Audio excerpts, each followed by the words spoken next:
Dans les couloirs interminables de la forteresse, l'écho de nos pas résonnait comme le tic-tac d'une horloge funeste.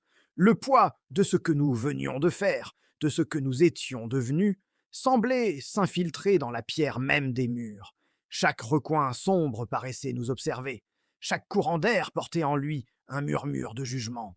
J'ai senti mes jambes devenir lourdes, mon souffle se faire court. La progression devenait un effort surhumain, non pas pour mon corps, mais pour mon esprit. J'ai ralenti, presque malgré moi, jusqu'à m'arrêter. Devant moi, l'ombre de David s'étirait, une silhouette familière mais de plus en plus inquiétante. J'ai dû rassembler tout mon courage pour prononcer son nom. David, il s'est retourné, son visage à demi éclairé par les torches vacillantes. Dans ses yeux, j'ai cru voir un reflet de l'impatience, une tension qui ne le quittait plus. Quoi?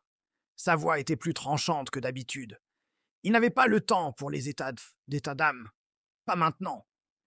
Mais les mots étaient là, coincés dans ma gorge, lourds comme des rochers. Il fallait qu'ils sortent. J'ai hésité, cherchant la meilleure façon de le dire, sachant très bien qu'il n'y en avait aucune. Et si... et si on n'était pas fait pour ça? La question a flotté entre nous, fragile et terrible. David s'est arrêté net. Son corps entier s'est raidi. Le silence qui a suivi fut assourdissant, brisé seulement par le crépitement lointain d'un feu. Tu plaisantes? Il n'y avait aucune légèreté dans sa voix, seulement une incrédulité froide. Il voulait que ce soit une blague, une mauvaise plaisanterie pour détendre l'atmosphère. Mais il savait, au fond de lui, que je n'avais jamais été aussi sérieux. Non. Je l'ai dit doucement, mais avec une fermeté qui m'a surpris moi-même. J'ai fixé mon regard sur une fissure dans le sol, incapable de soutenir le sien. Je sens ma lumière faiblir à chaque fois qu'on l'utilise. C'était la vérité la plus pure, la plus terrifiante. Ce pouvoir qui me définissait, cette lueur que je chérissais, ça me nuisait. C'était comme regarder une bougie se consumer trop vite, sachant qu'une fois éteinte, il ne resterait que l'obscurité. Et toi, ton ombre devient plus violente. C'était une accusation, mais aussi un constat plein d'inquiétude.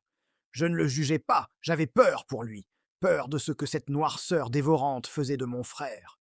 David n'a pas protesté, il n'a pas nié. Lentement, il a baissé le regard vers sa main droite. Des flammes noires dansaient autour de ses doigts. Des volutes de fumée sombre s'enroulaient autour de son poignet comme des serpents.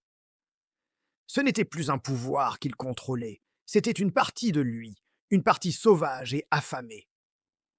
Ouais, je le sens aussi. Son aveu était un murmure rauque, chargé de résignation. Il le savait. Il sentait la bête grandir en lui, se nourrir de chaque combat, de chaque goutte de haine. Un long silence s'est installé, plus lourd encore que le précédent. Il n'était plus rempli d'incompréhension, mais d'une peur partagée, une peur que nous n'avions jamais osé nommer. Dans ce couloir froid, nous étions juste deux frères, face à un destin qui semblait nous échapper. La forteresse elle-même paraissait retenir son souffle. C'est moi qui ai rompu le silence, ma voix à peine plus qu'un souffle. J'ai peur qu'un jour, on ne puisse plus se contrôler. J'ai enfin osé le dire. La crainte ultime. Le jour où ma lumière s'éteindrait pour de bon. Le jour où son ombre le consumerait entièrement. Le jour où les frères maudits ne seraient plus que des monstres.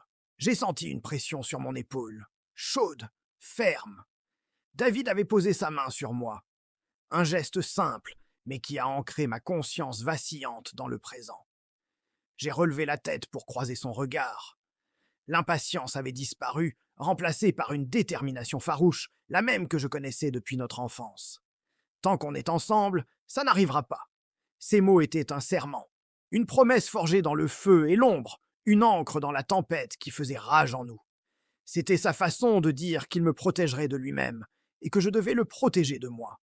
Un sourire triste a effleuré mes lèvres. C'était une belle promesse, mais était-elle suffisante? Tu dis toujours ça. Ce n'était pas un reproche, juste une constatation lasse. Combien de fois avait-il prononcé ces mots, après chaque épreuve, après chaque perte de contrôle? Parce que c'est vrai. Sa conviction était totale, absolue. Pour lui, notre fraternité était un bouclier infaillible, une force capable de repousser les ténèbres les plus profondes. Pendant un instant, j'ai voulu le croire. J'ai voulu puiser dans sa certitude pour chasser mes propres doutes. Il a retiré sa main et m'a fait un signe de tête. L'heure n'était plus au questionnement. Nous avions une mission. Ensemble. Nous avons repris notre route, nos pas de nouveau synchronisés. Le doute n'avait pas disparu, il était juste repoussé, mis de côté pour plus tard. Mais, alors que nous avancions, laissant derrière nous ce moment de vulnérabilité, je n'ai pu m'empêcher de sentir un frisson parcourir mon échine. Un sentiment étrange, celui d'être observé. Car dans l'ombre profonde des murs de pierre, dans le silence que nous pensions être le nôtre, quelque chose écoutait. Et ce quelque chose venait d'entendre notre plus grande peur.